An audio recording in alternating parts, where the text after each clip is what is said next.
चलिए बेटा, इसमें ना करते हैं।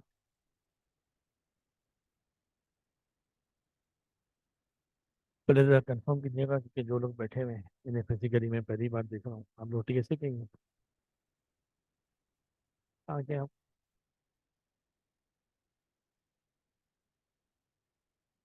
किस बैच के हैं आप? A4 के PRC क्वालिफाई हो गया आपका? ID भी रहता है, चले।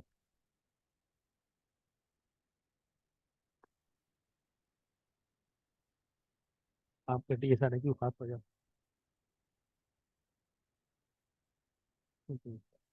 और क्वेश्चन के बच्चे टीचर हैं ऑलरेडी वहाँ पे, लेक्चर देखें। वही मेहरबानी आपकी। मेरा आपको समझ में आ जाता है भाई, है ना। मेरी बात मेरे घर वालों की समझ में तो आती नहीं है। चलो बेटा, कॉस्ट एंड मैनेजमेंट अकाउंटिंग, इसका एक बैच ऑलरेडी हमने पिछले महीने स्टार्ट कर दिया था। अब वो चल भी रहा है। ठीक है, B1 के नाम से। अभी ये दूसरा बैच स्टार्ट कर रहे हैं, जो कि मार्च में बच्चे पेपर दे के फारिग हुए। और अगर उन्होंने कोई कॉस्टिंग का पेपर पहले नहीं लिया हुआ तो उनके लिए ऑफर किया है बैच उन्होंने। आज हमारी पहली क्लास है, तो यकीनन थोड़ा बहुत पहले हमें पेपर स्ट्रक्चर वगैरह पे बात करनी पड़ेगी, और इसके सिलेबस पे बात करनी पड़ेगी। आखिर ये मामला सारा है क्या कॉस्ट एंड मैनेजमेंट अकाउंटिंग का। आप लोग कॉस्ट एंड मैनेजमेंट अकाउंटिंग की पेपर की पहले एक छोटी सी अहमियत को समझ लेना। जब आप लोग FER 1 पढ़ते हो तो आपको बताया जाता है कि अगर FER 1 पास नहीं हुआ तो आप FER 2 का पेपर नहीं दे सकते उस वक्त तक। इसी तरह से कॉस्ट एंड मैनेजमेंट अकाउंटिंग में भी ICAP ने एक रेस्ट्रिक्शन लगाई हुई है कि अगर कॉस्ट एंड मैनेजमेंट अकाउंटिंग का पेपर खुदा ना खास्ता किसी का पास नहीं हुआ तो वो CAP 6 MFA का पेपर अटेम्प्ट नहीं कर सकता। ठीक है सर, अभी आपसे पहले कुछ देर पहले मैं MFA की क्लास ले रहा था, तो उसमें सारे बच्चे वही बैठे हुए थे जो कि या तो कॉस्टिंग पास कर चुके हैं या कॉस्टिंग का पेपर इस बार दे कर आए, और अब वो MFA की तैयारी कर रहे हैं इस उम्मीद पर कि उनका कॉस्टिंग निकल जाएगा। खुदा ना खास्ता किसी का भी कॉस्टिंग का पेपर रुका तो फिर वो MFA का पेपर नहीं दे पाएगा इस टाइम के अंदर। ठीक है, तो ये बेटा काफ़ी इंपॉर्टेंट सब्जेक्ट है, जिस पे आपका एक और पेपर आगे डिपेंडेंट है। जिस तरह, अच्छा आपने कोई मैनुअल पेपर दिए अब तक? किसी ने कोई मैनुअल पेपर दिए? मैनुअल पेपर दिए कोई? मतलब जो कैफ के पेपर दिए कोई आप? कौन सा? ये दिया है अभी? ठीक है। आपके बेटा CMA के अंदर भी पेपर स्ट्रक्चर कुछ कमो बेश सेम है। 100 मार्क्स के लिए आपको 9 क्वेश्चन अटेम्प्ट करने पड़ेंगे, जिस तरह आपका FER 1 का पैटर्न है। यहाँ पे भी वही चीज़ है। ये 100 मार्क्स इन्होंने दो सेक्शन में डिवाइड किए हैं, section A and section B। ठीक है सर, सेक्शन A जैसे एज यूजुअल वो कहते हैं शॉर्ट क्वेश्चंस के लिए, और सेक्शन B लॉन्ग क्वेश्चंस के लिए। CMA के अंदर पहले सेक्शन वाइज पेपर नहीं आता था, एक रनिंग पेपर होता था। क्वेश्चन 9 ही होते थे, वो सेक्शन में डिवाइडेड नहीं होते थे। लेकिन अब इसको उन्होंने सेक्शन में डिवाइड करना शुरू कर दिया है पिछली 3 अटेम्प्ट। फिर आपने अगर FER 1 का पेपर देखा हो या दिया हो तो आपने देखा होगा कि ये जितने भी फाइनेंशियल रिपोर्टिंग के पेपर हैं उन सब में एक बात कॉमन होती है कि सेक्शन A में कोई एक सवाल MCQ का होता है। ठीक है, कॉस्टिंग के अंदर MCQs नहीं आते, यहाँ पर सीधा सीधा न्यूमेरिकल सवाल आते हैं। बहुत होता है एक का सवाल 6-8 मार्क्स की थ्योरी का डाल देते। थ्योरी बहुत हाई फाई नहीं पूछता, मतलब ऐसा नहीं है वो थ्योरी का आपको रट्टा लगा के जाना जरूरी है। कभी डाल देता है डिफाइन द फॉलोइंग टर्म, और जो टर्म्स डालता है वो बड़ी कॉमन सेंस की होती है, स्टूडेंट अपने अल्फाज में भी उसको लिख सकता है। कभी डाल देता है कुछ ऐसी हेडिंग जो आपने चैप्टर में कहीं ना कहीं देखी होगी, टीचर ने लेक्चर में कहीं ना कहीं बताई होगी, उसको पकड़ के थ्योरी का सवाल बना दिया। लेकिन ऐसा सिर्फ 6-8 मार्क्स के लिए होता है, आगे पूरा प्रैक्टिकल सवाल ठीक ऊपर बेस करके पेपर को ये बनाता है। हमारे पास बेटा कॉस्टिंग का जो सिलेबस है वो एक लेंथी सिलेबस है, पढ़ाने में भी टाइम लगता है, और सबसे बड़ी बात उसकी अच्छी प्रैक्टिस करवाने में भी टाइम लगता है, क्योंकि बगैर प्रैक्टिस के कॉस्टिंग काबू में नहीं आती। मैंने आपको अभी बताया कि हमारा कॉस्टिंग का एक बैच ऑलरेडी चल रहा है। ठीक है, आज सुबह वहाँ पे क्लास थी मेरी, सुबह 9 बजे। तकरीबन अगर मैं गलती पे नहीं हूँ, 1.5 महीने से वो बैच चल रहा है। ये वो बच्चे थे जिन्होंने पीआरसी पास कर लिया, बहुत पहले पास कर लिया, और वो फारिग बैठे हुए थे, तो उन्होंने FAR 1 कॉस्टिंग डील और टैक्स 4 पेपर उठा लिए कि टाइम बहुत है। खैर वो जनवरी में फारिग हो गए थे, तो वो जनवरी से सितंबर 9 महीनों के लिए क्या चाह रहे थे, हम बैठ के 4 पेपर के आराम से तैयारी कर लें। आज सुबह जब मैं उनको 1.5 महीने से पढ़ा रहा था, तो आज जाकर मैंने सिर्फ इन्वेंट्री का चैप्टर रोका है, खत्म किया। यानी बहुत सारे चैप्टर हैं, उनमें से अभी सिर्फ एक एरिया हमारा कंप्लीट हुआ है, और अभी हमारे पास अगले 5 महीने हैं। इन 5 महीनों में रेस्ट ऑफ द सिलेबस अभी हमें कवर करना है। यही मैं आपको कह रहा था, बड़ा सिलेबस है, प्रैक्टिस करवाने में समझाने में टाइम लगता है। तो बेटा सबसे पहले तो ये देखते हैं कि हमारा syllabus आखिर है क्या, और इसको हमें कैसे लेके चलना है। जरा सिलेबस की कॉपी आपको प्रोवाइड कर दूं।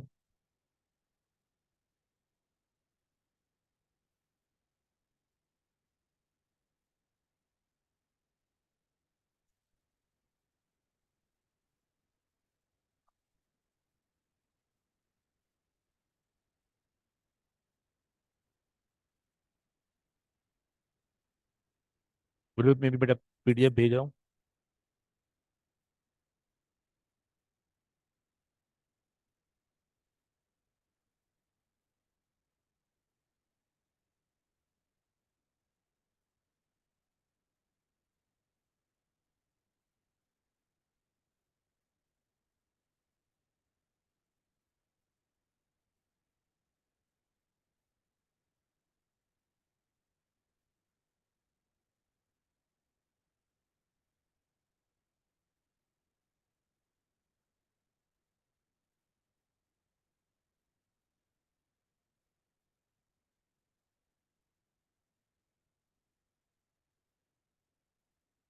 मैंने ये ग्रुप शायद बनाया था इन्होंने, C1 September 25 के नाम से, KF3 का, KF5 का और KF7 का।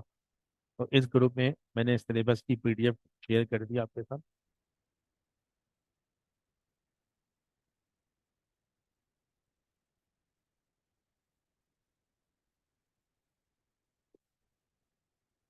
आपका बेटा जो सिलेबस है एग्जिस्टिंग सिलेबस, अच्छा जरा एक बात क्लियर कर दूं मैडम को मैं, थोड़ा सा डाउट थे कि शायद September 25 की अटेम्प्ट। ग्रुप का लिंक अभी मिला है, अच्छा दोबारा भेज देता हूँ भाई।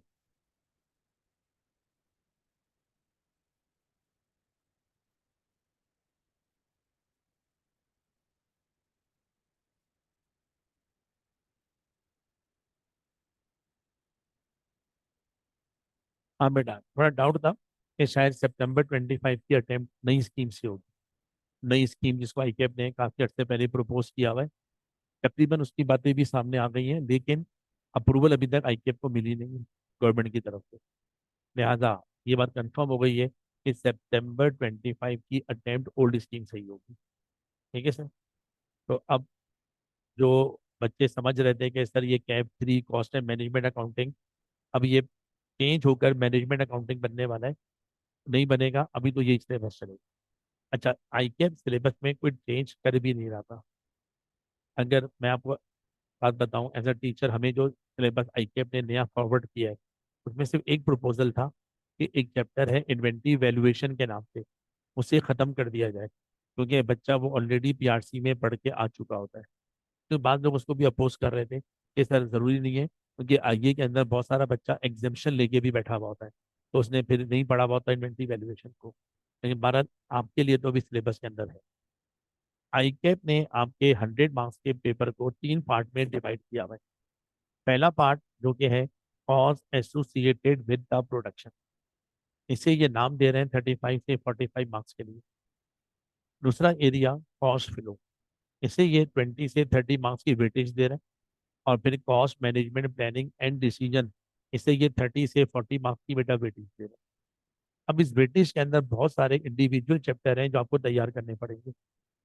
फिर नीचे कुछ और भी लिखा हुआ है, कुछ ऐसे चैप्टर हैं जो पहले कॉस्टिंग में होते थे, लेकिन 2022 में जब इसका सिलेबस रिवाइज हुआ था, उन चैप्टर को हटाकर या तो ये कॉस्ट अकाउंटिंग से एमएफए में ले गए, या उन्होंने उस चैप्टर को अब खत्म ही कर दिया। चलो वो कौन कौन से हैं? एक है फाइनेंशियल इंस्ट्रूमेंट, अब इसको ये कैप 6 एमएफए में ले गए।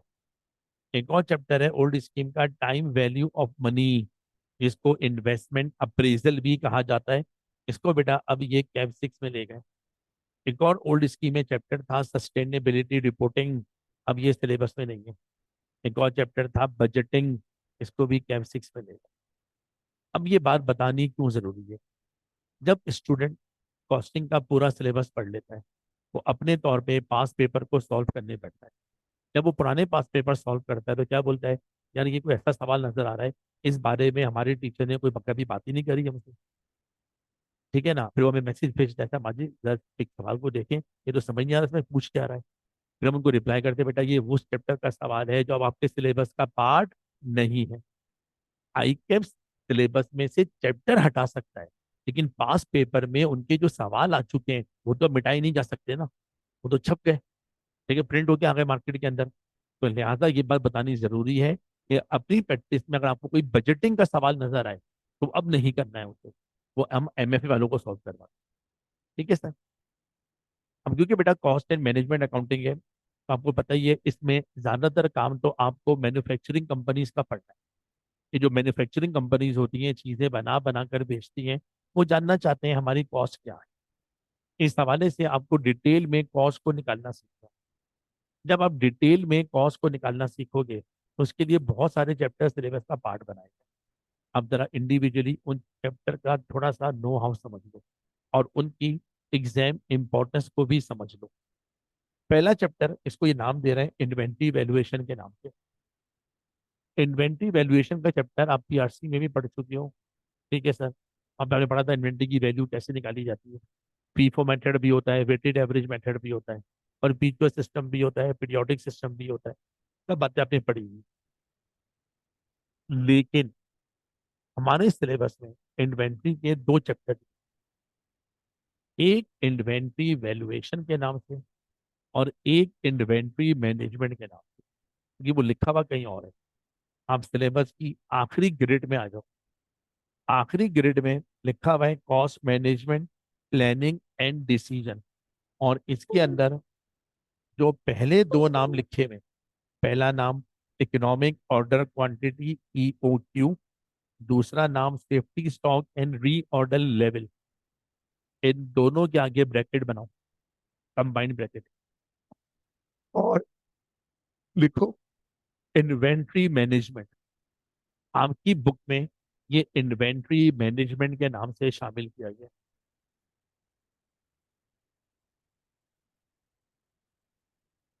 अब इन्वेंट्री से रिलेटेड दो चैप्टर हो गए, एक इन्वेंट्री की वैल्यूएशन और एक इन्वेंट्री की मैनेजमेंट। अभी पेपर खत्म हुए, कैफ वालों के, इस बार जो कॉस्टिंग का पेपर आया, इन दो चैप्टर से आई कैप ने 3 सवाल पेपर में, चैप्टर 2 क्वेश्चन 3, जिसमें 2 क्वेश्चन दिए हैं इन्वेंट्री मैनेजमेंट के, और एक क्वेश्चन दिया है इन्वेंट्री वैल्यूएशन। सर ये इन्वेंट्री मैनेजमेंट है क्या, और इसमें करना क्या है बेटा? ये बेटा इन्वेंट्री मैनेजमेंट एक बहुत जबरदस्त चैप्टर है। सबसे पहले हमें इससे काम शुरू करना पड़ेगा, ये हमें बाकी चैप्टर में भी सपोर्ट करेगा। अब चैप्टर है क्या, थोड़ा सा आइडिया दे रहा हूँ, उसमें पढ़ना क्या है। किसी भी ऑर्गेनाइजेशन में इन्वेंट्री आती रहती है, अगर फिनिश गुड है तो बिकती रहती है, अगर रॉ मटेरियल है तो इस्तेमाल होती रहती है, बचती भी रहती है। जब हम लोग इन्वेंट्री को लाते हैं बेचने के लिए या इस्तेमाल करने के लिए, उस वक्त बहुत सारे मसाइल हैं। उन मसाइल का हल हम लोगों को ये चैप्टर प्रोवाइड करेगा। ठीक है। पहला एग्जाम्पल, सर कुछ इन्वेंट्री हमें परचेज करनी थी। क्वेश्चन ध्यान में आ रहा है, जब मैं परचेज करने जाऊंगा एक ऑर्डर में कितनी इन्वेंट्री परचेज करके, एक ऑर्डर में एक दफा में कितनी इन्वेंट्री परचेज करके लाऊं? ऑप्शन वन, यार थोड़ी थोड़ी खरीद लो। अगर थोड़ी थोड़ी इन्वेंट्री खरीदता हूँ फिर तो मुझे बार बार खरीदनी पड़ेगी, और जब बार बार खरीदने के लिए जाऊंगा तो इन्वेंट्री को खरीदने के खर्चे होते हैं। For example, bar bar market जाना पड़ेगा, ट्रांसपोर्टेशन कॉस्ट।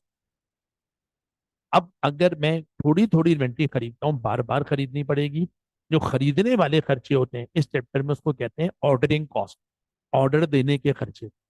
अब बार बार ऑर्डर देने पड़ेंगे, ऑर्डरिंग कॉस्ट बढ़ जाएगी। चलो बार बार नहीं खरीदो, एक काम करो, इन्वेंट्री को बहुत सारा खरीद के ले आओ। उसमें भी प्रॉब्लम है। अगर मैं बहुत सारी इन्वेंट्री खरीद के ले आता हूँ, फॉर एग्जाम्पल इस कमरे को भर देता हूँ, इन्वेंट्री से भर देता हूँ, प्रॉब्लम क्या है? डर लग रहा है, अल्लाह ना करे इन्वेंट्री चोरी ना हो जाए, सिक्योरिटी अरेंजमेंट्स, आग ना लग जाए, इंश्योरेंस करवा दी। और जितना ज्यादा सामान इस कमरे में रखूंगा इतनी ज्यादा मुझे इंश्योरेंस के पैसे देने पड़ेंगे। ठीक है सर। जब हम किसी इन्वेंट्री को अपने पास रखते हैं, संभाल के रखते हैं, इसको हम कहते हैं इन्वेंट्री को होल्ड करना। हम इन्वेंट्री को होल्ड कर रहे हैं। अब इन्वेंट्री थोड़ी इस्तेमाल कर ली, बाकी बची हुई है, फिर थोड़ी इस्तेमाल कर ली, फिर बाकी बची हुई है। इससे एक प्रॉब्लम उठेगी, जो होल्डिंग वाले खर्चे हैं वो क्या हो जाएंगे? वो बढ़ जाएंगे। क्यों बढ़ जाएंगे? क्योंकि आप ज्यादा इन्वेंट्री को क्या कर रहे हो? होल्ड कर रहे हो। ठीक है, मजाक में समझना, छोटी सी एग्जांपल। मान लो घर में खाना पकाने के लिए चिकन रोज इस्तेमाल होती है, फॉर एग्जांपल है। ऑप्शन वन, रोज मार्केट जाओ, 1 केजी चिकन चाहिए होती है, 1 केजी चिकन ले आओ, अम्मी फ्रेश चिकन पकाए, खा लें, सब खा लें भाई आराम से। लेकिन क्या है, बार बार मार्केट जाना पड़ेगा, ऑर्डरिंग कॉस्ट बढ़ जाएगी। आपने क्या बोला? और भाई रोज रोज की झंझटबाजी से बेहतर है डीप फ्रीजर में 50 किलो चिकन आ सकती है। आप 50 किलो चिकन खरीद के लिया, डीप फ्रीजर को मुंह तक भर दिया, अम्मी को क्या बोला, अम्मी जब जब चिकन चाहिए हो थोड़ी थोड़ी निकाल के इस्तेमाल कर लेना। अब्बू ने डांटना शुरू कर दिया, ये आपको मशवरा किसने दिया, इतनी सारी चिकन लेकर आ गए। हमने कहा अब्बू क्या हो गया, बार बार मार्केट जाने से बच गए। अब्बू ने कहा बेटा डीप फ्रीजर पे इतना लोड आ गया है, अब ये डीप फ्रीजर बिजली से चलता है। अब ये वो चिकन है, मान लो हमारे 3 महीने के लिए काफी है। अब इस चिकन को 3 महीने तक डीप फ्रीज करना पड़ेगा। जब इसको फ्रीज करोगे तो फिर इसको ज्यादा चलना पड़ेगा। जब डीप फ्रीजर ज्यादा चलेगा बिजली का बिल बढ़ेगा।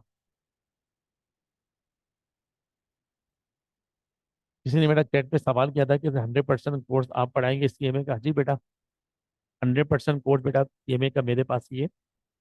अच्छा, अब यहाँ पे प्रॉब्लम आ गई। अगर मैं बार बार खरीदने जाता हूँ, बार बार खरीदने वाले खर्चे, ऑर्डर करने के खर्चे बढ़ जाएंगे। अगर मैं बल्क में खरीद के लाता हूँ तो सारा इस्तेमाल एक साथ कर नहीं पाऊंगा, उस बल्क वाली इन्वेंट्री को होल्ड करना पड़ेगा, संभालना पड़ेगा, मेरे होल्डिंग वाले खर्चे बढ़ जाएंगे। या मैं करूं तो क्या करूं? जवाब हमें मैथमेटिक्स ने दिया। मैथमेटिक्स ने बोला मैं आपकी मदद करती हूँ इस चीज के अंदर कि एक दफा में कितना सामान खरीद के लाना ज्यादा मुनासिब होता है। वो कौन सा पॉइंट होता है, कितनी क्वांटिटी खरीदो जहां पर आपके खरीदने वाले खर्चे भी कम से कम हो जाए और होल्ड करने वाले खर्चे भी कम से कम हो जाए। ये हमें पढ़ना है इन्वेंट्री मैनेजमेंट में। और इसके लिए मैथमेटिशियंस ने दिमाग लगा के एक फॉर्मूला बनाया। उस फॉर्मूले का नाम है इकोनॉमिक ऑर्डर क्वांटिटी।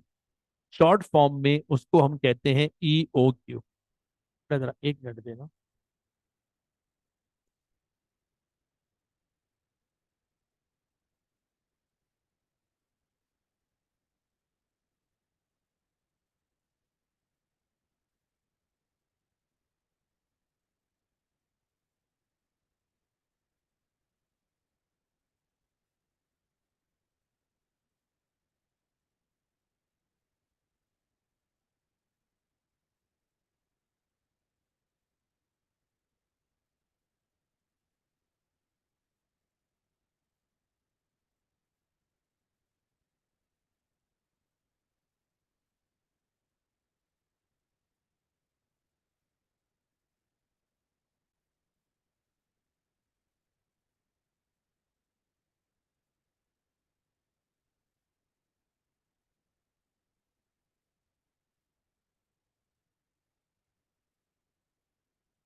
चले बेटा जी, इकोनॉमिक ऑर्डर क्वांटिटी, ये हमें बताता है एक ऑर्डर में कितना सामान खरीदो ताकि आपकी कॉस्ट कम से कम हो जाए। इकोनॉमिक, इकोनॉमिक पॉइंट क्या होता है, मोस्ट इकोनॉमिकल क्या होता है, जहाँ खर्चे कम से कम हो जाए। अब आप बोलोगे सर माजिद, इसमें मैथमेटिक्स हमारी मदद क्यों कर रही है? बेटा कॉस्ट अकाउंटिंग के अंदर मैथमेटिक्स का बहुत सारा काम है। जगह जगह हम कुछ रेशियो बनाएंगे, प्रोबेबिलिटी टेबल बनाएंगे, इक्वेशंस बनाएंगे, लॉग निकालेंगे। यदि आप कॉस्टिंग पढ़ा रहे हो, मैथ्स पढ़ा रहे हो, नहीं, हमारी कॉस्टिंग जगह जगह मैथमेटिक्स की मोहताज है। जब हम कॉस्टिंग पढ़ेंगे ना, हम ऐसी बातें करेंगे, यार कॉस्टिंग में बहुत सारी जगहों पे अंदाजे लगाने पड़ते हैं, अंदाजे प्रोबेबिलिटीज पे लगाने पड़ते हैं। समझ आ रही है आपकी बात? तो बेटा जगह जगह मैथ्स हमें चाहिए होती है, इसलिए आई के मैथ्स आपको पहले पढ़वा देता है ताकि आगे जाके आपको परेशानी कम से कम हो जाए। हाँ बेटा, इन्वेंटरी के कितने चैप्टर हो गए भाई? दो। फिर इसी में एक चीज और पढ़नी है। पता नहीं आजकल एग्जामिनर्स के विषय क्यों लगा हुआ है। एक सवाल जहन में आता है, आपने ये तो डिसाइड कर लिया एक दफा में कितना सामान खरीदे, फॉर एग्जाम्पल पढ़ लिया आपने। अगला सवाल, वो सामान खरीदे कब? सामान खरीदे कब? पहली एग्जाम्पल, अभी आप क्लास लेने आ रहे थे, निकलते वक्त अम्मी ने बोला बेटा घर में खाना पकाने का कुछ सामान कम पड़ रहा है, पहले वो ला दो। हमने कहा अम्मी यही टाइम मिला था बोलने का, क्लास का टाइम है, मान लो दो क्लासें लगी हुई हैं, आते आते 6 बज जाएंगे, 6 बजे आते हुए सामान ले आऊंगा। हमने कहा, अम्मी ने कहा बेटा 6 बजे सामान लाओगे तो मैं खाना कब पकाऊंगी, अफ्तारी कब बनाऊंगी, मुझे सामान अभी चाहिए। आप मिस्टर अम्मी too late for the order, आप ऑर्डर देने में बहुत लेट हो गई। ठीक है, चलो आपने कुछ मैनेज करके अम्मी को चीजें वक्त से पहले ला दी। कल आप बाहर निकले हुए कामों से, ऐसी दिल में आया, यार ये अम्मी बार बार सामान के लिए बोलती रहती हैं, आज बगैर कहे ले जाता हूँ। बहुत सारा सामान जो आपकी समझ में आया घर का, आपने उठाया, घर में लाकर अम्मी को दे दिया, ये सोच के अम्मी खुश होंगी, डांट रही हैं। आपने कहा अम्मी डांट क्यों पड़ रही है?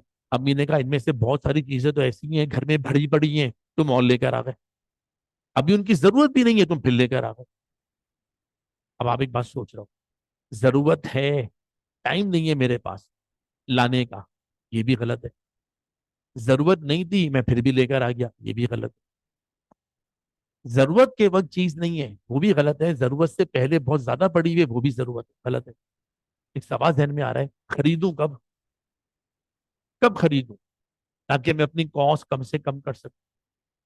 इसको हम कहते हैं रीऑर्डर लेवल। क्या कहते हैं? Reorder level. रीऑर्डर लेवल अगर से मेरी तरफ देखो, इशारों में समझ जाओगे। इन्वेंट्री रखी हुई है, इस्तेमाल हो रही है, इस्तेमाल करने से घर में चीजें कम होती जा रही हैं, कम होती जा रही हैं, कम होती जा रही हैं, कम होती जा रही हैं। अम्मी ने ऐसे ही बोला बेटा ये चीज अब एक दो दिनों के इस्तेमाल के लिए रह गई है, और मेरा ख्याल है एक दो दिन में तो आपको टाइम मिल जाएगा सामान लाने का, और एक दो दिन में गुजारा कर लूंगी।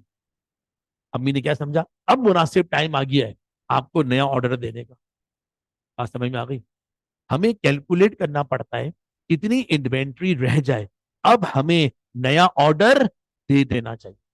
इस बार भी इसका क्वेश्चन है, री ऑर्डर लेवल का है। जब बेटा आप इन्वेंट्री के बारे में थोड़ा बहुत पढ़ लोगे, तो क्योंकि आपने पीआरसी पढ़ा हुआ है, रेफरेंस बार बार मुझे देना पड़ रहा है इन्वेंट्री के हवाले से। अब आप एक चैप्टर पढ़ा हुआ है मैन्युफैक्चरिंग अकाउंट्स, यहाँ पे आपने सीखा जब भी कोई चीज बनाकर बेची जाती है, बनाने के लिए 3 किस्म के खर्चे करने पड़ते हैं। नंबर वन, सबसे पहले बनाने के लिए मटेरियल इस्तेमाल करना पड़ता है। कपड़ा लाओगे जब तो शर्ट बनेगी, वुड लाओगे जब तो फर्नीचर बनेगा, वे भाई चिकन लाओगे जब तो चिकन की कढ़ाई बनेगी। मटेरियल, उसके दो चैप्टर हो गए, इन्वेंटरी वैल्यूएशन, इन्वेंटरी मैनेजमेंट। क्या सिर्फ मटेरियल के ले आने से चीज फिनिश गुड बन जाएगी? नो। कपड़ा रखे रखे शर्ट थोड़ी बनेगा, लकड़ी रखे रखे फर्नीचर थोड़ी बनेगी। कपड़े को शर्ट में कन्वर्ट करना पड़ेगा, लकड़ी को वुड में कन्वर्ट करना पड़ेगा, पड़ेगा भाई। इसके लिए हम लोगों को लेबर से काम करवाना पड़ता है। तो सिलेबस में एक और चैप्टर डाला लेबर कॉस्टिंग के नाम से। मेरा अगला चैप्टर लेबर कॉस्टिंग का नाम लिखा हुआ। इस बार जो पेपर आया है, अगर किसी सवाल में, वैसे तो पेपर नॉर्मल था, बच्चे आपको ज्यादा परेशान नहीं मिलेंगे, लेकिन 12 सीए का पेपर है यार, कुछ तो तंग करने वाला होगा उसके अंदर। जिस सवाल ने स्टूडेंट को सबसे ज्यादा थोड़ा सा परेशान करा, वो लेबर का सवाल। अगर लेबर में क्या है सर, आसान से तो होता होगा, बहुत कुछ है पढ़ने के लिए इस चैप्टर में। इसमें सबसे पहले आप पढ़ोगे लेबर को किस किस तरीकों से पेमेंट की जाती है। कुछ लेबर ऐसी होती है जो घंटों के हिसाब से पैसे लेती है, उसे हम कहते हैं आवल्ली सिस्टम। कुछ लेबर ऐसी होती है वो चीजों के हिसाब से पैसे लेती है, जितनी चीजें बनाए उसके हिसाब से पैसे देना। ज्यादा चीजें बनाए ज्यादा पैसे देना, कम चीजें बनाए कम पैसे देना, उसे हम कहते हैं unit produce system, piece work system. Labour काम करती है, काम करने के पैसे लेती है, लेकिन कभी कभी लेबर को नॉर्मल टाइम से ज्यादा रोकना पड़ता है। फॉर एग्जाम्पल, फैक्ट्री का नॉर्मल टाइम है 9 to 5, आज लाइट बहुत चली गई, या मशीनें खराब हो गई थी, रिपेयर में टाइम लग गया, या कुछ अर्जेंट ऑर्डर आए हुए नॉर्मल टाइम में पूरे नहीं हो सकते, लेबर को रिक्वेस्ट करी, भाई 5 बजे के बाद भी रुक जाओ। अगर नॉर्मल टाइम के बाद लेबर को रोकते हो, उससे हम कहते हैं ओवर टाइम। क्यों करेगा कोई ओवर टाइम, खुशी खुशी करेगा? पागल थोड़ी है। दिन भर मेहनत करके थक गए भाई, तो बोल रहा हूँ 5 बजे और रुको। ठीक है, मान लो मैं 1 घंटे काम करने के 100 रुपए लेता हूँ, मुझे बोला ओवर टाइम करो, मैंने कहा नहीं मैं नहीं करूंगा भाई। 5 बजे छुट्टी करके निकलने वाला था, आवाज आई ओवर टाइम के 150 रुपए ले लो। अरे फायदा है। आवाज आई 200 रुपए ले लो, फायदा है भाई, डबल पैसे ले लो। ओवर टाइम जब भी करवाओगे लेबर को नॉर्मल रेट से ज्यादा पैसे देने पड़ते हैं, उसे हम कहते हैं ओवर टाइम प्रीमियम। क्या है उस प्रीमियम की अकाउंटिंग, कैसे उसे कॉस्टिंग में अकाउंट फॉर करते हैं, ये सब कुछ यहाँ पे आपको सीखना है। फिर लेबर काम करती है, काम करने के पैसे लेती है, लेकिन कोई कोई लेबर अच्छा काम करती है, औरों के मुकाबले में बेहतर काम करती है। वो क्या बोलते हैं, भाई हम अच्छा काम कर रहे हैं, ज्यादा काम कर रहे हैं, ज्यादा चीजें बना कर दे रहे हैं, हमें कोई इंसेंटिव तो दो। मैंने कहा ना दूं तो ठीक है, फिर मैं भी अच्छा काम करना बंद कर दूंगा। यानी बुरे काम करने वाले के साथ भी वही सलूक है जो अच्छे काम करने वाले के साथ है, वह अच्छा काम करने वाला अच्छा काम क्यों करेगा? मैंने कहा ठीक है भाई, एक आदमी फॉर एग्जाम्पल एक दिन में 10 चीजें बनाता है, और तुम एक दिन में 10 से ज्यादा ही बनाते हो, तुम एफिशिएंट लेबर हो, तुम्हें इंसेंटिव मिलेगा, बोनस मिलेगा। तो सिलेबस में डाल दिया लेबर के इंसेंटिव प्लान, वो आपको पढ़ने में।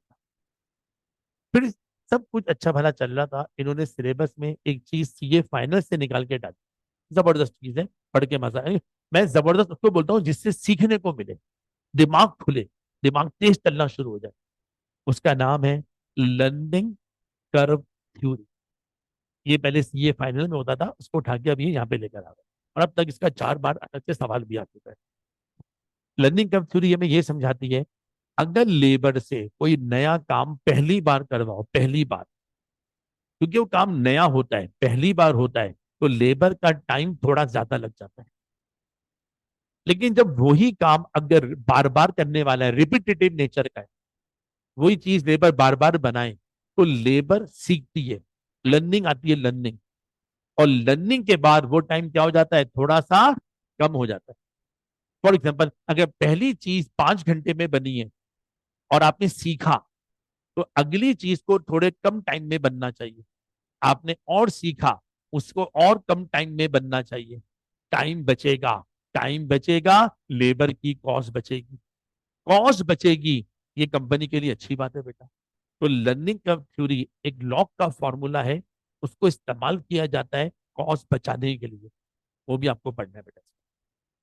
चले भाई सर माजिद, इन्वेंट्री की बातें पढ़ ली, मटेरियल की बातें पढ़ ली, सॉरी लेबर की बातें पढ़ ली, लेकिन चीज तो अभी भी नहीं बनेगी। चीज बनाने के लिए एक और खर्चा करवाना पड़ेगा, प्रोडक्शन ओवरहेड, मैन्युफैक्चरिंग ओवरहेड, जिसको आप फैक्ट्री ओवरहेड भी कहते हो। सर प्रोडक्शन करोगे, अगर फैक्ट्री रेंट पर है तो रेंट देना पड़ेगा, ओवरहेड। अगर फैक्ट्री अपनी है तो वक्त के साथ डेप्रिशिएट होगी, मशीनें चल रही हैं, बिजली खाएंगी। ये सब भी तो खर्चे हैं जो आपको करने पड़ते हैं, इन्हें हम कहते हैं production overhead, factory overheads. Syllabus में एक और चैप्टर डाल दिया, नाम डाल दिया उसका मैन्युफैक्चरिंग ओवर। ये जो बेटा मैन्युफैक्चरिंग ओवरहेड है, इसके सिलेबस में दो चैप्टर है। एक चैप्टर ट्रेडिशनल है, वो हमें ये सिखाता है कि अगर आप ट्रेडिशनल तरीके से प्रोडक्शन ओवरहेड को कॉस्ट में शामिल करो तो कैसे शामिल करोगे। फिर आईकेप ने 2022 से सिलेबस में चेंज करा, ओवरहेड की एक नई एडवांसमेंट दुनिया में आई, उन्होंने उसको भी सिलेबस का पार्ट बना दिया। उसका नाम रखा एक्टिविटी बेस्ड कॉस्टिंग। इसी के अंदर आगे लिखा हुआ है एक्टिविटी बेस्ड कॉस्टिंग। ये 2022 से सिलेबस में डाला है।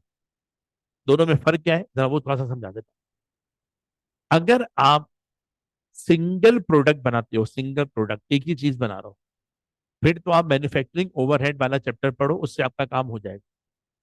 लेकिन अगर एक ही फैक्ट्री है, एक ही मशीनें हैं, उन्हीं मशीनों से मल्टीपल प्रोडक्ट बना रहा हो, प्रोडक्ट ए भी बना रहा हो, बी भी बना रहा हो, सी भी बना रहा हो, उन्हीं मशीनों के जरिए, तो फिर कैसे मालूम करोगे ए बनाने में ओवरहेड का खर्चा कितना हुआ, बी बनाने में ओवरहेड का खर्चा कितना हुआ, सी बनाने में ओवरहेड का खर्चा कितना हुआ।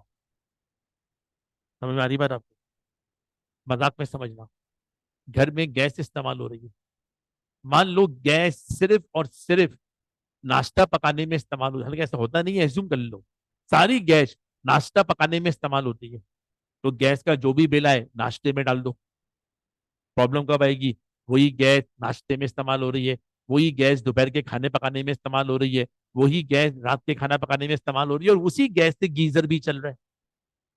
अगर अब्बू ये बोले बेटा मैं ये मालूम करना चाहता हूँ गैस का बिल 2,000 रुपए का आया, 2,000 में से कितनी गैस नाश्ते में इस्तेमाल हो गई, कितनी गैस खाना पकाने में इस्तेमाल हुई दोपहर के, कितनी गैस पानी गर्म करने के गीजर में इस्तेमाल हो गई, तो फिर हमें चाहिए होगा एक्टिविटी बेस्ड कॉस्टिंग वाला चैप्टर, जहां पर एक खर्चा मल्टीपल प्रोडक्ट कंज्यूम कर रही है, तो उस खर्चे को मल्टीपल प्रोडक्ट में कैसे डिवाइड करो।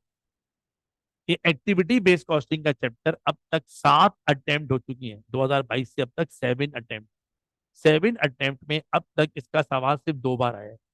एक बार इस अटेम्प्ट में आया सेक्शन ए में 10 मार्क्स का, और इससे पहले आया था स्प्रिंग 24 के अंदर 2 अटेम्प्ट पहले, जब भी इत्तेफाक से 10 मार्क्स का आया। जब बेटा आप ये सारे चैप्टर पढ़ लोगे, इन्वेंट्री के बारे में पढ़ लिया, लेबर के बारे में पढ़ लिया, ओवरहेड के बारे में पढ़ लिया, इन्हीं को पढ़ने में हमारे 1.5 2 महीने 2.5 महीने लग जाएंगे। जब पढ़ पढ़ लोगे, फिर अब इन चैप्टर की एप्लीकेशन शुरू होगी। एप्लीकेशन अब शुरू होंगे डिफरेंट कॉस्टिंग मेथड।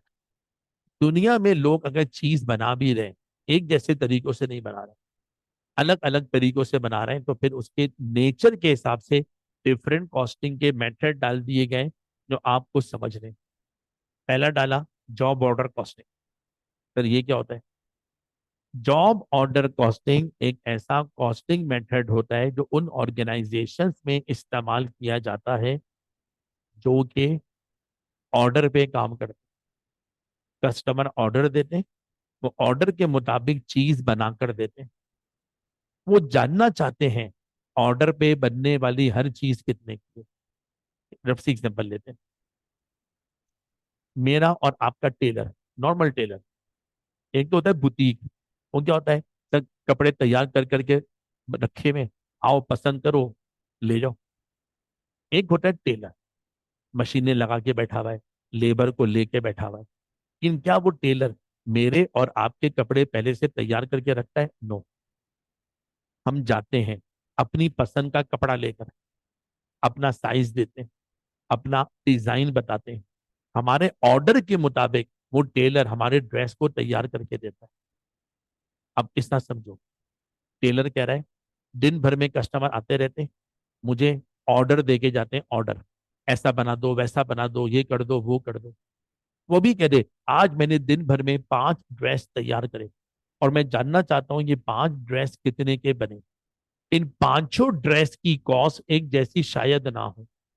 वो भी कह दे आज कोई ड्रेस ऐसा था बहुत ही सिंपल था, 1,500 रुपए में बन गया। कोई ड्रेस ऐसा था उसका डिजाइन थोड़ा कॉम्प्लिकेटेड था, मान लो बटन उसमें फैंसी लगे हुए, थोड़ी उसमें मुझे बाहर से एम्ब्रॉयडरी भी करवानी पड़ी, क्या वो भी 1500 में बना होगा? नो। अगर आप मुख्तलिफ किस्म की चीजें बना रहे हो तो फिर आपको पता होना चाहिए कि वो चीजें कितने की बन रही हैं। इसके लिए जो लोग ऑर्डर पे काम करते हैं वो जानना चाहते हैं हर चीज कितने की बनी। वो एक मेथड को फॉलो करते हैं, इसका नाम होता है जॉब ऑर्डर कॉस्टिंग। वो आने वाले हर ऑर्डर को क्या बोलते हैं? ये एक जॉब आई है, जॉब, एक काम मिला है, काम। और वो जानना चाहता है ये जॉब कितने में कंप्लीट हुई। चलो एक और अच्छी सी एग्जांपल देता हूँ। मान लो कोई गाड़ियों का वर्कशॉप है जहाँ पे गाड़ियों का हर किस्म का काम होता है। एज्यूम कर लो सुबह हुई, पहली गाड़ी आई, सर गाड़ी की ट्यूनिंग सर्विस करवानी है। आपने कहा ठीक है सर, गाड़ी छोड़ जाओ, शाम में ले जाना। थोड़ी देर बाद एक और गाड़ी आई, सर गाड़ी के इंजन से कुछ आवाज आ रही है। आपने चेक करके बताया इंजन का कोई पार्ट चेंज होगा, 2 दिन के लिए गाड़ी वर्कशॉप में छोड़नी पड़ेगी। वो सब गाड़ी छोड़ के चले गए। थोड़ी देर में एक और कस्टमर आया, सर कल गाड़ी का छोटा सा एक्सीडेंट हो गया, बम्पर बुरी तरह टूट गया है, गाड़ी में नया बम्पर लगा दो, मैचिंग कलर कर दो। आपने कहा गाड़ी 4 दिन के लिए छोड़नी पड़ेगी। अब उस वर्कशॉप के अंदर आ जाओ, सिचुएशन समझ गए ना? अब उस वर्कशॉप के अंदर आ जाओ, नजर दौड़ाते हैं। यहाँ भी गाड़ी पे काम हो रहा है, वहां भी गाड़ी पे काम हो रहा है, वहां भी गाड़ी पे काम हो रहा है, यहाँ भी किसी गाड़ी पे काम हो रहा है। हर तरफ गाड़ियां खड़ी हुई हैं, हर गाड़ी पे अलग अलग नौयत का काम हो रहा है। जब ये काम काम मुकम्मल होंगे, हर गाड़ी के अपने अपने, क्या हर गाड़ी पर हमारी एक जैसी कॉस्ट लगी हुई होगी? नो। क्या जानना नहीं चाहते कस्टमर जो ऑर्डर देकर गया था, हर ऑर्डर के मुताबिक जो गाड़ी को तैयार करा उस पर कितनी कॉस्ट लग गई? ये मालूम करने के लिए हम एक टेक्निक फॉलो करते हैं, उसका नाम होता है जॉब ऑर्डर कॉस्टिंग। फिर आपके सिलेबस में एक और चैप्टर डाला, सर्विस कॉस्टिंग। सबसे छोटा चैप्टर है सिलेबस का, स्टडी टेक्स्ट में इसके लिए सिर्फ 3 पेजेस दिए हुए। इतना अच्छा चैप्टर है, आज तक कोई इसका सवाल ही नहीं आया। इतना अच्छा चैप्टर है, बुक में इसका एक भी प्रैक्टिस क्वेश्चन नहीं। ठीक है, टीचर तो करवा देगा आपने कुछ हैंडआउट के जरिए। अब ये है क्या? ये चैप्टर हमें सिखाएगा वो ऑर्गेनाइजेशंस जो सर्विस प्रोवाइड करती हैं उनकी कॉस्ट कैसे कैलकुलेट की जाती है, service providers. For example TSA, आप लोगों को एजुकेशन की सर्विसेज दे रहा है। क्या टीएसए जानना नहीं चाहता एक बच्चे को एक सब्जेक्ट पढ़ाओ कॉस्ट कितनी लग जाती है? चलो बात बदलते हैं। टेलीकॉम सर्विसेज, टेलीकम्युनिकेशन, जैज वाले, यूफोन वाले आपको अपने नेटवर्क इस्तेमाल करने की सर्विसेज देते हैं। क्या वो जानना नहीं चाहते जो कस्टमर हमारे नेटवर्क को इस्तेमाल करते हैं कॉस्ट ऑफ सर्विस क्या है? चलो यार, ऑडिट फर्म्स ऑडिट की सर्विसेज देते हैं, क्या वो जानना नहीं चाहते कॉस्ट ऑफ ऑडिट सर्विसेज क्या है? ये सर्विस ऑर्गेनाइजेशंस की कॉस्ट, इनका हिसाब किताब कैसे बनता है, ये सारा मामला समझाने के लिए सर्विस कॉस्टिंग का चैप्टर बहुत छोटा सा है, कंपैरेटिवली जल्दी हो जाता है बाकी चैप्टर के मुकाबले में। फिर बेटा एक और चैप्टर आया है, एब्जॉर्प्शन एंड मार्जिन। बहुत इंपॉर्टेंट चैप्टर है हमारे लिए बेटा ये। इस बार तो एब्जॉर्प्शन मार्जिन का अलग से कोई क्वेश्चन नहीं आया है, लेकिन इससे जो पिछली अटेम्प्ट थी सितंबर 24, उसमें एब्जॉर्प्शन मार्जिनल का 17 मार्क्स का अलग से सवाल आया है। लेकिन इसके जो कॉन्सेप्ट है ना, वो सवाल नहीं भी आए, इसके कॉन्सेप्ट और चैप्टर में इस्तेमाल हो रहा होता। तो माजी सिखाता क्या है ये बेटा? ये एब्जॉर्प्शन एंड मार्जिनल कॉस्टिंग दो स्कूल ऑफ थॉट का नाम है, स्कूल ऑफ थॉट। ठीक है, जब कोई चीज हम बनाते हैं उसकी कॉस्ट मालूम करते हैं, इन्वेंट्री कितने की बनी। जब चीजों को बनाने जाते हैं तो आपने 2 वर्ड सुने होंगे, कुछ कॉस्ट ऐसी होती हैं जो वेरिएबल होती हैं और कुछ कॉस्ट ऐसी होती हैं जो फिक्स्ड होती हैं। फिक्स कॉस्ट वो होती हैं जो प्रोडक्शन पे डिपेंड नहीं करती। प्रोडक्शन कम हो या प्रोडक्शन ज्यादा हो, कॉस्ट सेम लगती है। फॉर एग्जाम्पल फैक्ट्री का रेंट, किसी महीने चीजें कम बनाओ जब भी रेंट वही देना है, फिक्स कॉस्ट। किसी महीने ज्यादा बनाओ जब भी रेंट वही देना है। किसी महीने नहीं बनाओ, जीरो प्रोडक्शन, जब भी रेंट वही देना है, फिक्स कॉस्ट। लेकिन बात खर्चे वेरिएबल होते हैं। फॉर एग्जाम्पल ज्यादा चीजें बनाऊंगा ज्यादा बिजली कंज्यूम्ड होगी, कम चीजें बनाऊंगा कम बिजली कंज्यूम्ड होगी, वेरिएबल कॉस्ट। ये जो एब्जॉर्प्शन और मार्जिनल है, इसमें जो झगड़ा है वो फिक्स कॉस्ट का झगड़ा है। किसका झगड़ा है? फिक्स कॉस्ट का झगड़ा है। बाज लोग कहते हैं जब हम इन्वेंट्री बनाएंगे और मालूम करेंगे इन्वेंट्री कितने की बनी, हम इसमें वेरिएबल कॉस्ट को भी शामिल करेंगे, फिक्स कॉस्ट को भी शामिल करेंगे। जो ऐसा करते हैं वो एक स्कूल ऑफ थॉट को फॉलो कर रहे हैं, उसे हम कहते हैं एब्जॉर्प्शन कॉस्टिंग। बाज लोग कहते हैं नहीं भाई नहीं, हम ऐसा नहीं करते। जब हम मालूम करते हैं इन्वेंट्री कितने की बनी, हम सिर्फ वेरिएबल कॉस्ट को शामिल करेंगे, फिक्स कॉस्ट को शामिल नहीं करेंगे। मैंने कहा क्यों भाई? अरे देखो, ये मोबाइल बने जब भी फिक्स कॉस्ट वही है, ये वाला मोबाइल ना बने जब भी फिक्स कॉस्ट वही है। एक ऐसी कॉस्ट जो इस मोबाइल के बनने से ना बढ़े, ना इस मोबाइल के ना बनने से कम हो जाए, जो इस पर डिपेंडेंट ही नहीं है, मैं उसको इस मोबाइल की कॉस्ट में क्यों शामिल करूं? तो भाई आपकी सोच है। अरे हम तो फिक्स कॉस्ट को इन्वेंट्री में शामिल नहीं करेंगे। जो ऐसा कहते हैं वो एक अप्रोच को फॉलो कर रहे हैं, नाम क्या उसका? Marginal costing. अब जिसने थोड़ा बहुत इन्वेंट्री को समझा हुआ है, जो फिक्स कॉस्ट डालेगा उसकी इन्वेंट्री की वैल्यू ज्यादा आएगी, जिसकी इन्वेंट्री की वैल्यू ज्यादा आएगी उसका प्रॉफिट भी ज्यादा आएगा। जो फिक्स कॉस्ट को इन्वेंट्री में नहीं डालेगा उसकी इन्वेंट्री की वैल्यू कम आएगी, और जिसकी इन्वेंट्री की वैल्यू कम आती है उसका प्रॉफिट भी कम आता है। अब ऐसा क्यों होता है कि हमें इस चैप्टर में समझना पड़ेगा। और आगे चलो बेटा, नाम लिखा हुआ है एक्टिविटी बेस्ड कॉस्टिंग, जिसके बारे में मैंने आपको भी थोड़ा सा ब्रीफली बता दिया था। अब ये है 7 चैप्टर। जब ये 7 चैप्टर पढ़ लोगे तो आपके पहले एरिया की तैयारी होगी, जो कि 35 से 45 मार्क्स तक के लिए एग्जामिनर पूछ सकता है। फिर बेटा हमारा अगला एरिया जिसका नाम है कॉस्ट फ्लो के नाम से, इसमें पहला चैप्टर दिया हुआ है कॉस्ट फ्लो एंड प्रोडक्शन के नाम। इस नाम से स्टडी टेक्स्ट में अलग से पूरा चैप्टर बना हुआ है। इस चैप्टर का जो आखिरी क्वेश्चन आया था आखिरी बार, वो आया था 2012 में। उसके बाद से एग्जामिनर ने इस चैप्टर को दोबारा टच कभी नहीं करा है। लेकिन कॉस्टिंग का जो नया मॉडल पेपर बना हुआ है 2022 में, वो जो 2012 में सवाल आया था इस चैप्टर का, वो उन्होंने मॉडल पेपर में डाला हुआ है। बच्चों को मैं हमेशा बोलता हूँ बेटा ये मॉडल पेपर में तो आज दिया हुआ है, लेटेस्ट मॉडल पेपर में। कभी भी एग्जामिनर को चैप्टर दिख गया ना, इसका सवाल बना देगा। ऐसा बोलता हर बार हूँ, बनाता नहीं है बेचारा वो। तो इसमें क्या सीखेंगे? इससे बेटा कॉस्ट का फ्लो सीखेंगे। ये एंट्रीज का चैप्टर है, लेजर का चैप्टर है। मटेरियल खरीद रहा हो कोई एंट्री तो बनेगी ना, मटेरियल इस्तेमाल कर रहा हो कोई एंट्री तो बनेगी, लेबर से काम करवा रहा हो एंट्री बनेगी, लेबर को पेमेंट कर रहा हो एंट्री बनेगी, ओवरहेड लग रहे हैं एंट्री बनेगी। इस चैप्टर में मेनली आपने ये सीखना है एंट्री दो अलग अलग बुक्स में कैसे बने। ये दो अलग अलग बुक्स कहाँ से आ गई, सिर्फ आइडिया दे देना। एज्यूम करो हमारी फैक्ट्री है, और वो फैक्ट्री लगी हुई है इंटीरियर सिंध में, और हमने जो अपना हेड ऑफिस बनाया हुआ है, हेड ऑफिस है शाहरा फैसल पे। अब पहला सवाल, समाजिक फैक्ट्री भी शाहरा फैसल पे लगा लेते, जवाब मैं देता हूँ आप लगवा दो। फैक्ट्री लगती है किसी इंडस्ट्रियल एरिया में, या किसी ऐसे एरिया में जहाँ फैक्ट्री लगाने का कोई फायदा हो। मैंने कहा इंटीरियर सिंध में फैक्ट्री इसलिए लगाई है, मान लो हमारा कॉटन का काम है, कॉटन से धागा बना के बेचते हैं। हमने कहा इंटीरियर सिंध में लगाइए, गाँव आसपास है, वो गाँव आसपास है जहाँ से कॉटन उगती है, हम वहीं से कॉटन खरीदते हैं, डायरेक्ट फैक्ट्री में भिजवा देते हैं। हेड ऑफिस भी वहीं बना लेते हैं इंटीरियर सिंध में। मैंने कहा ना समझूं क्या, हेड ऑफिस बनाते हैं शहर के बीचों बीच, जहां बैठ के बिजनेस को प्रमोट कर सकें। ऐसे ही होता है ना भाई। फैक्ट्री तुम्हारी इंडस्ट्रियल एरिया में लगी हुई है, हेड ऑफिस तुम्हारा शहर को बीचों बीच। अब इससे प्रॉब्लम खड़ी हुई। प्रॉब्लम क्या हुई? ट्रांजैक्शन हेड ऑफिस में भी हो रही है, ट्रांजैक्शन फैक्ट्री में भी हो रही है। हमने दो अलग अलग अकाउंट्स डिपार्टमेंट बना दिए।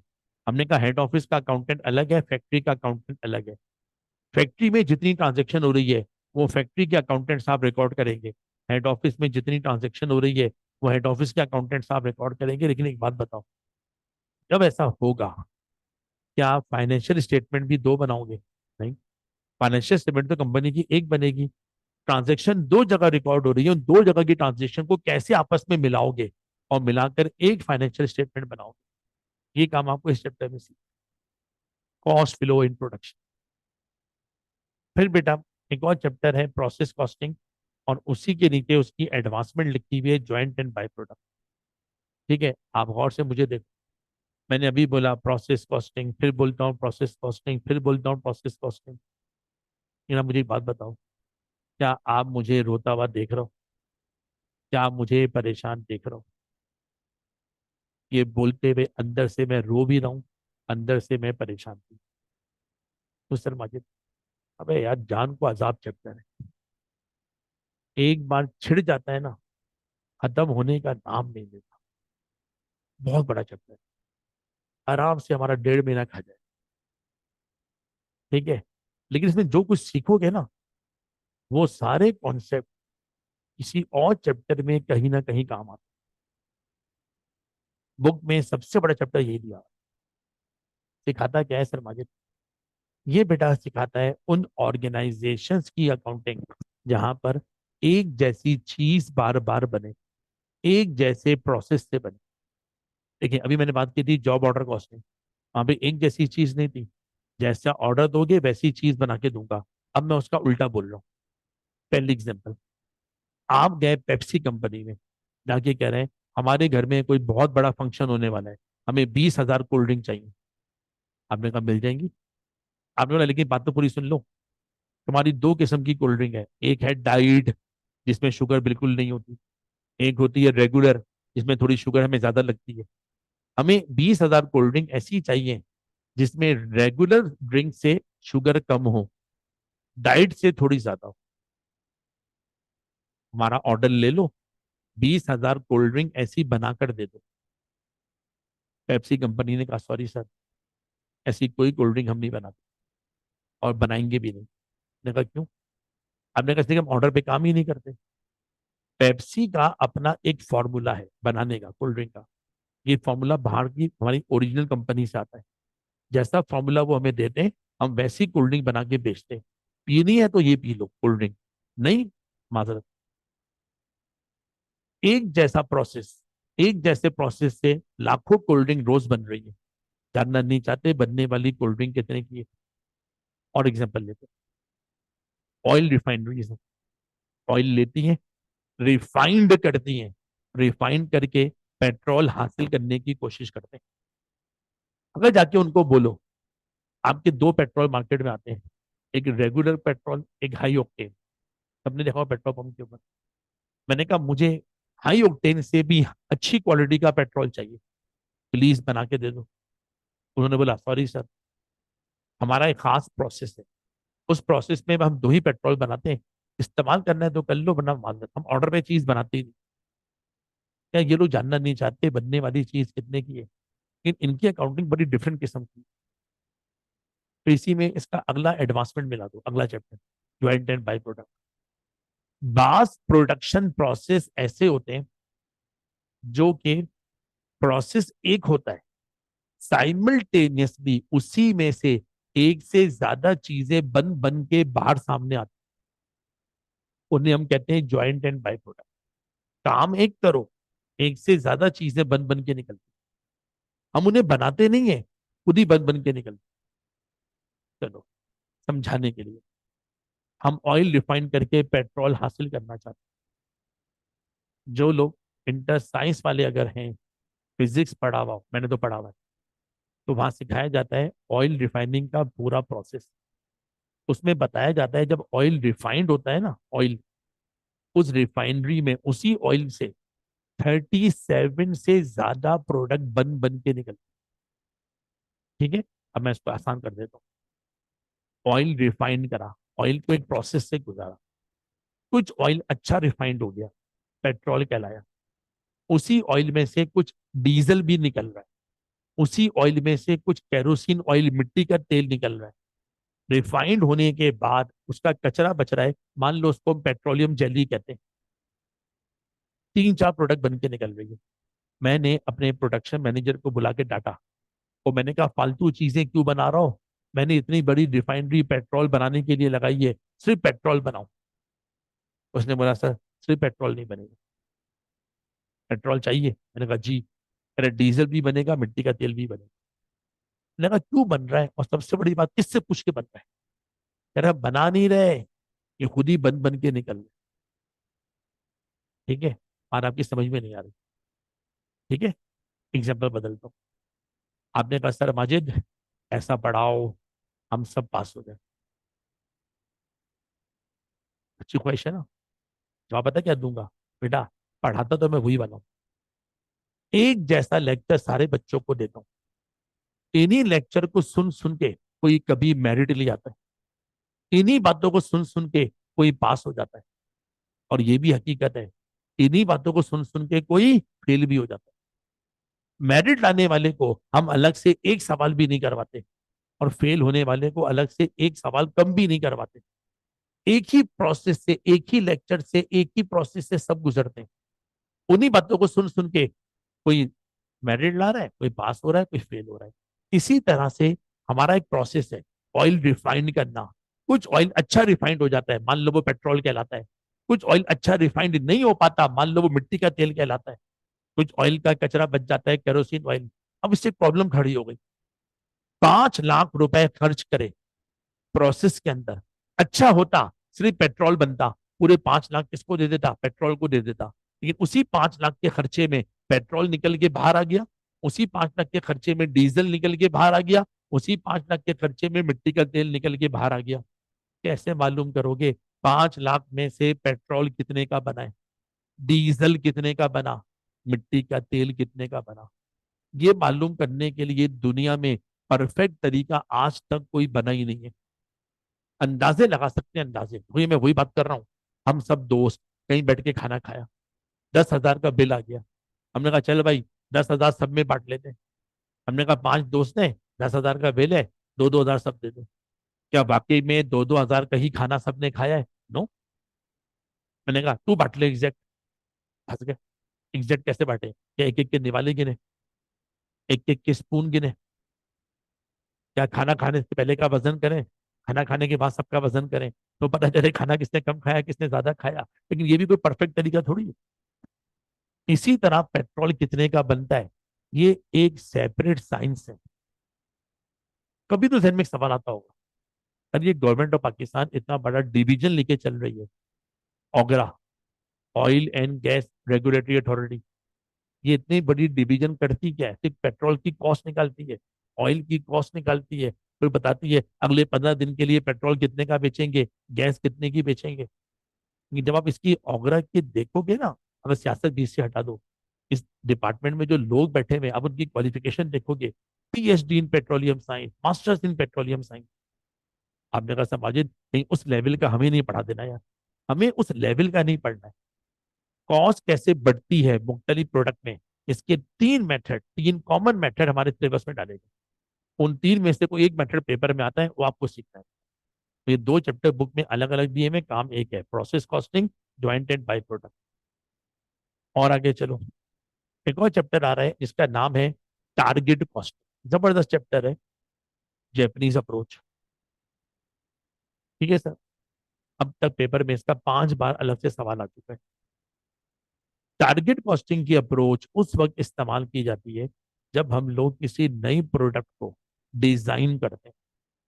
जब नई प्रोडक्ट डिजाइन हो रही होती है, हर कोई कोशिश करता है नई प्रोडक्ट अच्छे से अच्छी हो, पुरानी प्रोडक्ट से बेहतर हो, कॉम्पिटिटर से भी बेहतर हो। इसमें एक मसला आ जाता है, इसको आप रफली समझो। अब दोस्त लोग मिलके कोई पिकनिक अरेंज कर रहा हो, किसी ने बोला ओ भाई पिछली बार से अच्छी पिकनिक बनाना। ये कोशिश होगी ना, पिछली पिकनिक भी बुरी नहीं थी, लेकिन इस बार जो पिकनिक रखो उससे भी अच्छी रखना। हमने क्या बोला? अच्छे में तो कॉस्ट बढ़ेगी, खर्चे बढ़ेंगे। हमने बोला बढ़ाओ बढ़ाओ बिल्कुल बढ़ाओ। मैंने कहा ठीक है, 5 लाख की पिकनिक, 10 लोग निकालो 50,000। इतना पैसे कौन देगा एक पिकनिक के भाई? हमने क्या बोला? अच्छी वाली पिकनिक करो, कम पैसों में करो। मैंने कहा कितने कम में? आपने कहा कुछ ऐसा कर लो 1 लाख में पिकनिक हो जाए, अच्छी वाली पिकनिक हो जाए। 1 लाख को टारगेट करके चलो, टारगेट करके। 1 लाख में कौन सा फार्म हाउस बुक करना ज्यादा बेहतर है? 1 लाख में कितना, कौन सा खाना खाना ज्यादा बेटर है, 1 लाख में बस एसी वाली करवाएं या नॉन एसी वाली करवाएं, क्या ज्यादा बेटर है। इन सब बातों को सोचोगे तो एक बेहतर पिकनिक भी होगी और उसी कॉस्ट में होगी जिसको तुम टारगेट करके चल रहे हो।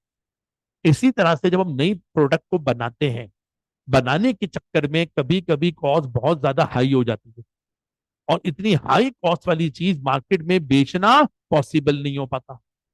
तो जैपनीज ने अप्रोच उल्टी निकाली। उन्होंने कहा, ये मत सोचो चीज कितने की बनती है, ये मत देखो, ये सोचो तुम चीज कितने की बनाना चाहते हो। मैंने कहा, मैं चाहता हूं नया मोबाइल का मॉडल वो 20,000 में बने, बस अब शुरू हो जाओ।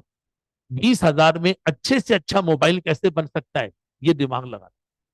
और ना बने तो तरीके हैं। मान लो हमने दिमाग लगाया, हमने कहा नया मोबाइल, अच्छा मोबाइल 25,000 का बन रहा है, और तुम क्या चाहते थे 20,000 में बने। झगड़ा कितने का है, 5,000 का। अब ये 5,000 कम कैसे करूं, इसके भी तरीके होते हैं बुक में दिए हुए। वो तरीके प्रैक्टिकली भी अप्लाई होते हैं और आपके एग्जाम में एक बार थ्योरी में भी आते हैं। फिर बेटा यहाँ पे लास्ट चैप्टर लिखा हुआ है, इसके अंदर standard costing and variance analysis. Her attempt में इसका सवाल आता है, इस बार भी आया है। पेपर में आखिरी सवाल क्वेश्चन नंबर 9 स्टैंडर्ड कॉस्टिंग का था। आपकी बुक में इसके 2 चैप्टर दिए हुए, एक का नाम दिया हुआ है स्टैंडर्ड कॉस्टिंग और एक का नाम दिया हुआ है वेरिएंस एनालिसिस। हम दोनों को मिला के पढ़ेंगे। स्टैंडर्ड कॉस्टिंग एक कॉस्टिंग टेक्निक है कॉस्ट को कंट्रोल करने की। हर कोई चाहता है कॉस्ट कम से कम लगे, कॉस्ट मेरे कंट्रोल में रहे। कॉस्ट को कंट्रोल करने के लिए चीजों के स्टैंडर्ड बना दिए जाते हैं। स्टैंडर्ड से मुराद, फॉर एग्जाम्पल, हम जो प्रोडक्ट बनाकर बेचते हैं, हमने कहा इस प्रोडक्ट को लेबर 2 घंटे में बना दे। अगर ये चीज 2 घंटे में बनती रहे तो इतनी कॉस्ट लगेगी जितनी हम चाहते हैं। लेकिन प्रैक्टिकली बात कर लो, कोई लेबर 2 घंटे में बना देगी, कोई 2 घंटे से पहले बना देगी और कोई 2 घंटे से ज्यादा बना देगी। अगर टाइम 2 घंटे से ज्यादा लग रहा है, नुकसान हो रहा है, कॉस्ट बढ़ गई। टाइम 2 घंटे से कम लग रहा है, कॉस्ट बच रही है, फायदा हो गया। डिफरेंस आ रहा है। इस डिफरेंस को हम इस चैप्टर में क्या नाम देते हैं, वेरियंस। वेरियंस कहते हैं डिफरेंस को, कि हम जो स्टैंडर्ड बनाते हैं, हम जो सोचते हैं और जो एक्चुअली होता है, उसमें क्या फर्क आता है। उस फर्क के आने से कॉस्ट हमारी कितने से बढ़ गई, कितने से गिर गई, ये हमें इस चैप्टर में इसके बाद हमारा लास्ट एरिया जो पेपर में 30 से 40 मार्क्स तक के लिए पूछा जाएगा, उसका नाम है रेलिवेंट डिसीजन मेकिंग। इसके 2 चैप्टर तो मैंने आपको पहले ही बता दिए। फिर 3 चैप्टर और लिखे हुए, relevant cost, CBP, cost volume profit और डिसीजन मेकिंग। ये जो लिखा हुआ है ना, cost volume profit analysis, slash करके इसका एक और नाम लिखें, इसको ब्रेक इवन एनालिसिस भी कहा जाता है। Break even analysis. Break even का वर्ड आपने कॉस्टिंग में पढ़ा हुआ है, इकोनॉमिक्स में पढ़ा हुआ है। ब्रेक इवन कहते हैं ऐसी सिचुएशन को, नो प्रॉफिट नो लॉस। जब हम कोई प्रोडक्ट बनाकर बेचते हैं, जानना चाहते हैं हमारा ब्रेक इवन कब आता है। छोटी सी एग्जांपल, हम एक नया बैच शुरू करने जा रहे हैं। ठीक है, ठीक है, अभी रमजान है, बच्चे कम है, इंशाल्लाह बाद में बढ़ जाएंगे, हर दफा ऐसे ही होता है रमजान के अंदर। मैनेजमेंट अभी बोलते हैं कितने बच्चे हमारे पास एडमिशन लें इसी सब्जेक्ट में तो हमारा ब्रेक इवन आ जाए। ये भी कह दे भाईजान हमें 25 बच्चे चाहिए होते हैं, क्या लाने के लिए, अपना ब्रेक इवन लाने के लिए। यानी 25 बच्चे एडमिशन ले तो हमारे खर्चे पूरे होते हैं। उसके बाद हम किस में आते हैं, प्रॉफिट में आना शुरू होता है। किसी प्रोडक्ट का ब्रेक इवन कैसे निकलता है, ये आपको इस चैप्टर में सीबीपी एनालिसिस, कॉस्ट वॉल्यूम। फिर बेटा लास्ट 2 चैप्टर हैं, रेलिवेंट कॉस्ट और डिसीजन मेकिंग। रेलिवेंट कॉस्ट का आजकल कोई अलग से सवाल नहीं आता, जैसे पढ़वाते क्यों है। रेलिवेंट कॉस्ट में जो कुछ पढ़ोगे ये सारे कॉन्सेप्ट इस्तेमाल होंगे लास्ट चैप्टर में डिसीजन मेकिंग। डिसीजन मेकिंग सिर्फ और सिर्फ रेलिवेंट कॉस्ट की बेसिस पे की जाती है। किसकी बेसिस पर, रेलिवेंट कॉस्ट की बेसिस पे की जाती है। अगर रेलिवेंट कॉस्ट आपकी समझ में आ गई, आपके सोचने का तरीका बदल जाएगा, जिंदगी गुजारने का तरीका बदल जाएगा। आप जिंदगी में एक ही काम करते रहोगे, रेलिवेंट इनरेलीवेंट, रेलिवेंट इनरेलीवेंट। समझ आ रही हो ना आपकी। जैसे मिसाल कहते हैं ना, मजाक की बात, किसी को जो है इस्लाम समझ में आ जाए, मजहब इस्लाम समझ में आ जाए, तो क्या बोलता है, अरे ये दुनिया तो सिर्फ ऐसी बहाना है जिंदगी का टाइम गुजारने का, असल तो जिंदगी मौत के बाद है, ऐसे बोलते हैं ना, अगर समझ में आ जाए सही तरह से। वो क्या बोलेगा, ये जिंदगी इररेलीवेंट, बेकार। भाई पैसे कमा ले रेलिवेंट, नमाज पढ़ ले रेलिवेंट, रोजे रख ले रेलिवेंट, नेक काम कर ले रेलिवेंट, ये रेलिवेंट है मेरी नजर में, ये करना जरूरी है, और इरेलीवेंट काम नहीं करना।